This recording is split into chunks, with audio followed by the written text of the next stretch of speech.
Pourquoi les humains communiquent-ils?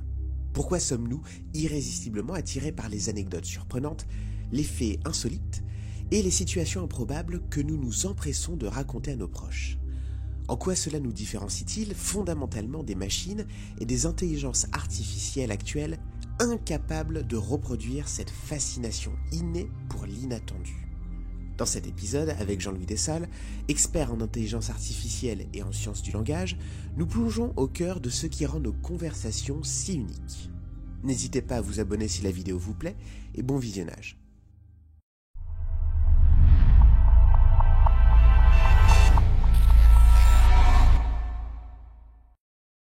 Vous avez aussi travaillé beaucoup sur la théorie de la communication. Alors, est-ce que vous pouvez expliquer un petit peu en quoi ça consiste? Alors, j'ai commencé ma carrière de recherche. J'ai un parcours un peu particulier parce que j'ai fait de la recherche en cachette au début. Ouais. Ok, J'ai alors fait de ça la vaut le coup recherche en qu'on s'arrête cachette. un peu dessus du coup. Voilà. En fait, j'étais embauché à l'école des télécoms pour faire des nouvelles techniques pour l'enseignement. Donc, c'était un peu un travail d'ingénieur. Et au bout de très peu d'années, ou 2 ans, 3 ans, je me suis dit, mais bon, c'est pas de la science, ça. Moi, j'ai plus d'ambition. Mais ce qui m'intéresse en science, c'est faire un peu d'éthologie, donc étudier le comportement. Mais j'ai pas le courage d'aller en Afrique étudier les chimpanzés. Je commençais à avoir déjà fondé une famille, etc. Je me suis dit, bon. Ouais, Et oui. je me souviens, j'ai eu un insight, j'étais gare Montparnasse. J'ai dit, mais j'aimerais bien étudier une espèce. Puis là, il y avait des Homo sapiens partout dans la gare. Je dit, bah, je vais étudier Homo sapiens. Et donc, j'ai fait de l'éthologie et je lui ai dit, mais quel est le comportement le plus remarquable, spontané, universel des êtres humains? Bah, c'est le langage. Et je me suis dit, bah voilà, je vais étudier le langage à la manière des éthologues, c'est-à-dire le langage spontané. Et je me suis aperçu qu'il y avait très peu de littérature sur le langage spontané. On a beaucoup étudié le langage enregistré dans des conditions artificielles, dans des laboratoires, des entretiens, et les corpus spontanés étaient très rares. Il y en avait, et fait par des sociologues qui avaient fait vœu de ne jamais faire de théorie. Hein, ce qu'on appelait les ethnométhodologues. Alors pour moi, c'était pain béni parce que j'avais des données, mais souvent il me manquait le contexte, il me manquait ça. Donc j'ai commencé à travailler sur mes propres données. Et donc ça a été mon début en recherche. Alors évidemment, je pouvais pas, j'osais pas, c'est une autocensure. J'osais pas avouer ça à mes collègues à Télécom en disant ouais, je fais ça. Ok, Mes collègues ingénieurs auraient dit mais attends, tu t'amuses là. Alors j'ai fait ça en cachette chez moi. d'accord. Et au bout de quelques temps, j'ai commencé à trouver des choses intéressantes. J'ai compris quelque chose de remarquable sur la communication humaine, qui est que nous ne communiquons spontanément. Hein, je parle bien de la conversation spontanée. Hein, c'est pas du tout ce qu'on observe dans les dialogues de théâtre, par exemple. La conversation spontanée, les gens parlent d'anomalies. On ne dit pas ce matin, je me suis lavé les dents. Bah, Hmm. c'est au point que les gens répondent so what. Ouais, Et si on s'amuse à faire ça, au bout de quelques jours, nos meilleurs amis nous amènent à l'hôpital psychiatrique. Voilà. Donc en fait, le langage, l'enjeu du langage, c'est de signaler des anomalies ou d'en parler ou de les d'accord. traiter. Et ce fait-là euh, a été noté par très peu de spécialistes du langage. Ça m'a beaucoup étonné. Je me suis demandé pourquoi. Mhm. Et ceux qui l'ont compris l'ont signalé en passant. J'ai très peu de citations de gens qui disent le langage, c'est à propos d'anomalies. Mais j'en ai quand même. Et comment expliquer ça? Je pense que c'est lié à l'hyperspécialisation de la recherche. C'est-à-dire que chacun est dans son couloir de Oui, nage et que le recul qu'on a des éthologues, hein, finalement, c'est la différence entre étudier les animaux dans la nature ou les étudier dans le laboratoire. Eh bien, la plupart des personnes, des académiques qui s'intéressent aux sciences du langage, le font au laboratoire et ne comprennent pas, ne voient pas, n'ont pas l'approche éthologiste qui consiste à regarder la langue spontanée. Enfin, il y en a, heureusement. Hein, hmm, hmm. euh, on trouve à qui parler quand même. Et donc cette idée d'anomalie, ça m'a beaucoup frappé. Alors à l'époque, j'appelais pas ça comme ça. C'était pas encore, j'avais pas tout compris sur les anomalies, mais j'ai commencé à noter ça. Et il m'a fallu pas mal d'années pour faire mon travail finalement de modélisateur, qui était le Graal du modélisateur. À la fin, c'est de faire des équations. Euh, à mi-chemin, c'est de faire un programme informatique capable de refaire la même chose. Ça veut dire, l'objectif, c'est pas à l'époque, c'était pas du tout de faire des chatbots. L'objectif, c'était comme la preuve par neuf. C'est-à-dire, j'ai compris, la preuve, c'est que je suis capable de le refaire. Ouais. Voilà. Donc, en gros, mon défi, c'était dis-moi ce que tu sais, je vais savoir ce que tu vas dire. Pour des domaines très, très circonscrits, comme repeindre des portes voilà, ou savoir qui va se présenter à la prochaine élection présidentielle. Voilà, donc ça, c'est le genre de conversation qu'on peut enregistrer en famille. Et évidemment, il y a une connaissance sous-jacente. Il faut savoir qui est qui, comment manipuler un couteau à mastic, etc. Bon, mais si on suppose que cette connaissance, donc en matière politique, quelle est l'offre, qui sont les protagonistes. Et à ce moment-là, on fait des paris. Pour savoir qui sera au deuxième tour c'est en 2027. Donc voilà, on peut avoir ces conversations, puis la date approche, et puis on a ce genre de conversation. Donc voilà, l'idée, c'était de modéliser d'abord informatiquement et après, si possible, faire des équations. Et ce que je suis arrivé à faire en partie. Voilà. Alors, je suis assez fier de moi. Ok, ouais. Pour moi-même, hein, c'est-à-dire que j'ai l'impression que je n'ai pas trop perdu mon temps, même si chaque fois je me dis, mais enfin, c'était après coup, on se dit, c'était évident, pourquoi tu ne l'as pas vu plus tôt? On a des errements assez longs. Par exemple, j'ai dit que les gens parlaient d'anomalies. Donc, en fait, il y a deux grands comportements langagiers. Ça aussi, ça a été assez peu noté par les spécialistes. Je ne sais toujours pas pourquoi. Il y a en gros le comportement narratif. Alors, il y a quand même des linguistes qui l'ont noté, qui l'ont documenté, mais ils sont tellement rares. Et pour moi, je leur voue une reconnaissance très grande parce qu'ils m'ont ouvert les yeux. Le comportement narratif est massif. Les gens peuvent faire ce qu'on appelle les tournois narratifs. C'est-à-dire, quelqu'un raconte une histoire, il m'est arrivé ça, et la deuxième personne dit, ah bah il m'est arrivé un peu le même genre.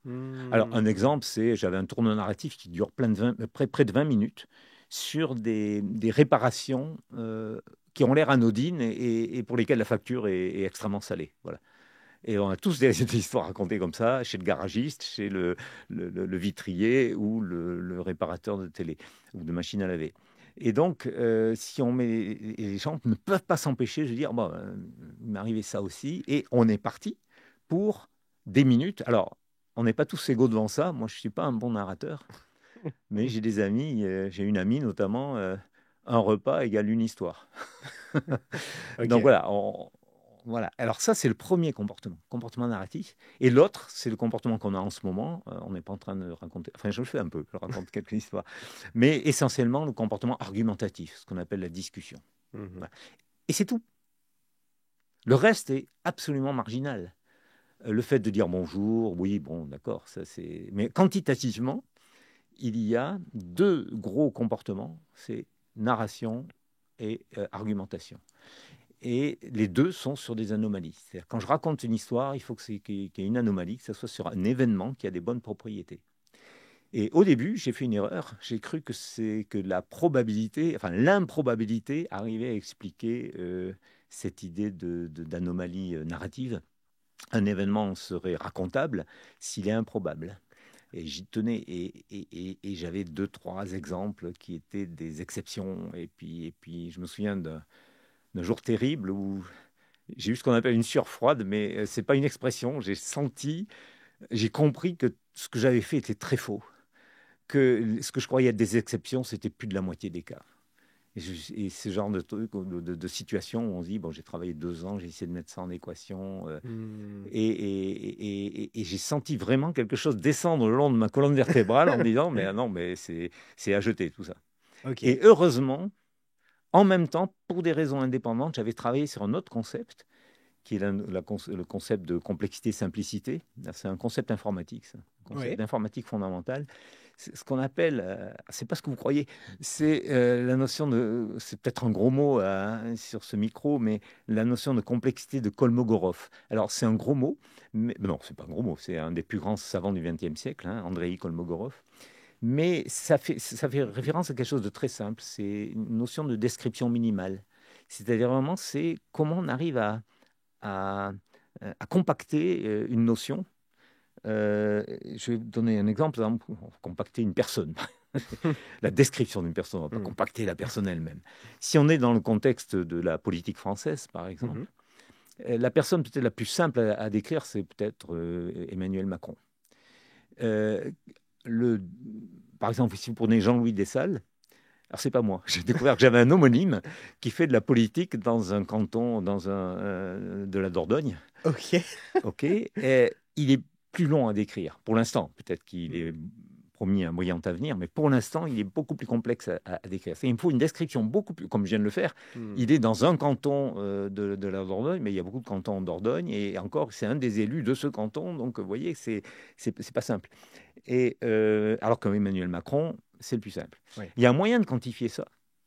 Vous mettez politique française et puis le nom à côté sur un moteur de recherche, et vous regardez, alors il y a des moteurs de recherche qui donnent le nombre de résultats. C'est le cas de Google, c'est le cas de Bing, c'est le cas de Yahoo. Donc, vous avez le nombre de résultats, vous notez.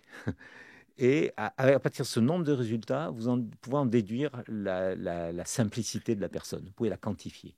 Voilà. D'accord. Donc, on peut arriver à faire une théorie prédictive de ce que les gens vont raconter. Alors, ils vont parler de gens simples. Donc, il vaut mieux... alors, imaginez une rencontre fortuite. Ouais. Vous baladez quelque part, vous rencontrez quelqu'un. Donc, je me balade à 5 km de chez moi, près de mon travail, et je tombe sur un gars que j'ai connu. Je ne sais plus très bien qui c'était, parce que c'est pas une histoire. C'est pas une histoire. Ouais. Si vous racontez que vous étiez je sais pas, au Guatemala, au Guatemala, dans un petit village, et vous tombez sur, je sais pas quoi, Jean-Luc Mélenchon. Et vous dites, bonjour monsieur Mélenchon, il était ravi qu'on le reconnût, et voilà. À ce moment-là, ça fait une bonne histoire. D'accord. Et d'où vient l'anomalie, alors c'est là qu'intervient l'aspect théorique qui est derrière, c'est un contraste entre la complexité de l'endroit et la simplicité de la personne. Ça va, vous me suivez? Ouais, plus l'endroit est complexe, donc j'ai dit un petit village au Guatemala, et plus la personne est simple. J'ai pris Jean-Luc Mélenchon, il fait partie du top, je ne sais pas combien, top 10, je sais pas, top 20 des personnes politiques. Voilà. Donc on arrive à quantifier sa simplicité. Et plus le contraste est grand entre ces deux valeurs-là, plus c'est racontable. D'accord, ok, voilà. Je vois. Et donc, cette histoire d'anomalie, c'est non seulement toutes les histoires qu'on raconte sont relatives à des anomalies de ce type, mais l'inverse est vrai, c'est-à-dire dès qu'il y a une anomalie de ce type, on se sent obligé de la raconter. D'accord. C'est un réflexe. Donc voilà, l'espèce humaine est bizarre. Et là, vous avez essayé de pouvoir modéliser ça. Donc, quand vous dites modéliser ça, c'est modéliser les interactions humaines en programme. Dans ce cas-là, non. Alors, dans ce cas-là, je suis allé jusqu'à l'équation et c'est relatif à ce dont les gens parlent. C'est-à-dire quels sont les événements racontables ou pas. Voilà. Donc c'est déjà pas mal. Oui. De quoi les gens parlent. Ouais. Bizarrement, d'ailleurs, les sciences du langage s'en sont assez peu préoccupées. Les gens, les collègues ont surtout regardé comment les gens parlent, comment ils utilisent, la manière dont ils s'expriment, etc. Et en général, ce dont ils parlent est la première chose évacuée. À moi, c'est le contraire. J'ai gardé ça et j'ai évacué le reste. Et je me suis aperçu qu'on pouvait faire de la science là-dessus et de la science prédictive. Ce qui n'est pas très fréquent en sciences humaines. C'est-à-dire qu'on a des équations, si on veut, on peut l'implémenter dans un programme, on a des équations qui permettent de prédire le comportement des gens. Voilà. Donc voilà, c'est pour ça que quand je vous disais j'étais fier de ce que j'avais fait, il y a des moments où je me dis ouais, c'est quand même pas mal d'arriver à mettre en équation le comportement des gens. Alors évidemment, c'est toujours caricatural, mais tout de même, c'est assez prédictif. Pour vous dire à quel point, là j'ai pris l'exemple de la rencontre fortuite, cette idée de simplicité, elle est câblée en nous de manière incroyable. Imaginez qu'il y a un tirage de loto qui sorte, qui soit 1, 2, 3, 4, 5, 6. Vous n'avez pas joué, vous entendez ça à la radio. Je vous parie que vous allez vous chercher une oreille pour dire t'as entendu le tirage du loto. Ok. Alors que, d'un point de vue probabilité, c'est pour ça que j'ai dit que la probabilité, ça ne servait pas. D'un point de vue probabilité, le fait que 1, 2, 3, 4, 5, 6 sortent, c'est la même probabilité que n'importe quel autre tirage très ennuyeux. Voilà. Ok. Donc là, on est sensible à la simplicité. On voit bien que 1, 2, 3, 4, 5, 6, c'est beaucoup plus simple que notre tirage. Ouais. Parce que si vous êtes informaticien, vous imaginez un zip idéal. Hmm. Et on voit bien que là, c'est une suite mathématique très simple, c'est les nombres consécutifs à partir de 0. Et donc ça, conceptuellement, pour qui sait compter, c'est beaucoup plus simple que de mentionner tous les nombres l'un après l'autre. Et pourquoi est-ce qu'on retrouve ça dans le cerveau humain? Est-ce que, d'une certaine manière, le monde est pas, entre guillemets, complexe et que du coup, la simplicité, ce serait une sorte d'anomalie et du coup, le cerveau se focalise dessus parce qu'il trouve ça pas Alors, normal? alors le monde est simple. Hmm. Quelque chose qui est maximalement complexe, c'est par définition même, Andrei Kolmogorov l'a montré, c'est l'aléatoire. Ouais. Le monde n'est pas aléatoire, sinon il ne serait pas intelligible et Hmm. les enfants n'arriveraient pas à survivre. Hmm. Le monde est simple parce qu'il est construit par la nature, hein, les feuilles se ressemblent. Il est simple aussi dans le monde technologique parce que c'est beaucoup plus simple de faire des meubles droits que des meubles tordus. Pour des C'est pas raisons faux. de simplicité, de machine-outil. Voilà. Donc le monde est simple, mais c'est pas ça qui nous intéresse. Ce qui nous intéresse les gens, c'est pas la simplicité, c'est la simplicité anormale. C'est-à-dire que le tirage du loto, d'habitude, il est complexe. Boring, pardon, ennuyeux. Hmm.